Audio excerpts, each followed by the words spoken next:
Paula here says, do you have any advice on taking stimulant medication like Adderall, prescribed for ADHD, or even caffeine while going through my Kundalini awakening?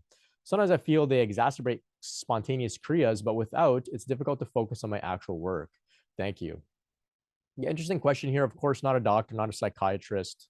Um, so the system becomes very sensitive. And if you've, been hanging around me in my work, this is kind of a staple response that I'll give. The system becomes very sensitive to everything that we put in it, from media, the conversations we have with other people, emotions, food, drinks, caffeine, medications, etc. So the system becomes very sensitive. So all of these things can have some implications on the energy in our body. Now, if you've been prescribed the medication, we must take it according to the way that we've been prescribed. So follow the doctor's guidance. If you feel that it's not working for you, of course, consult with your doctor. Maybe they can work out a different sort of plan for you.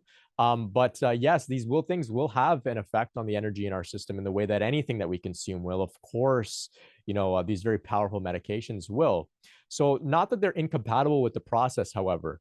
I think that they can serve as tools. So I know, like say, stimulants can help us, like you said, with focus here. So that can actually help with something like meditation. It can help you to go into a more meditative, mindful state. It may trigger spontaneous kriyas. Now, that doesn't necessarily need to mean that the medication is causing a problem.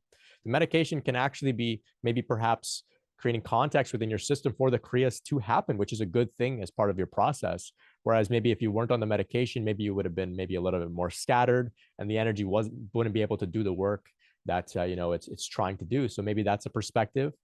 Caffeine as well, it can stir up a lot of sharp focus. So some meditators, monks would maybe drink tea to meditate late in the night, and it will allow them to stay up to continue meditating. So not a bad thing per se, but is it only for staying awake? Ideally, yes, but there are side effects, right? So of course we get the jitters, we get maybe a little bit of anxiety, a racing mind, etc. So there's pros and cons to everything. So like that, we can approach it with mindfulness, but don't feel as if you have to cut all of these things out. Not necessarily.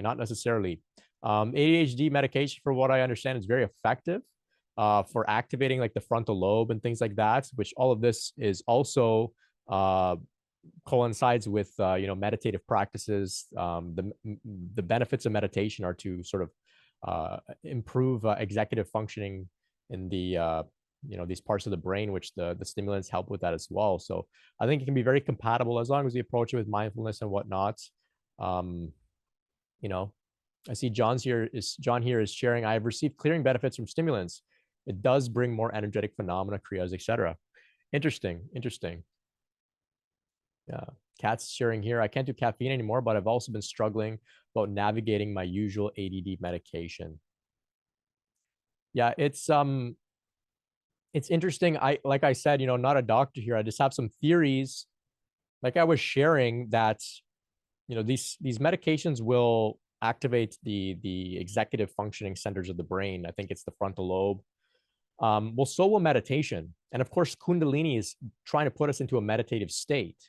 So perhaps, maybe, I don't know, but maybe through deep meditative practices, we can reshape the brain, rewire the brain, maybe activate those parts of the brain in an organic way. And perhaps then we maybe won't necessarily need the medication.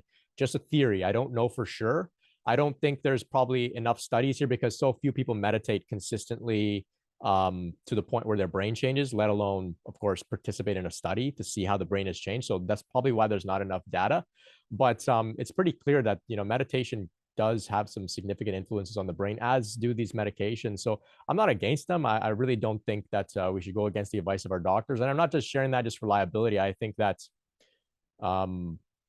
it's all God here. It's all God. And so if there are benefits, we explore it, we make use of it, as long as we approach it with consciousness, with mindfulness here. Cosma is sharing, I had to quit caffeine altogether and even chocolate because with it, I can't sleep. Yeah. And the system becomes very sensitive.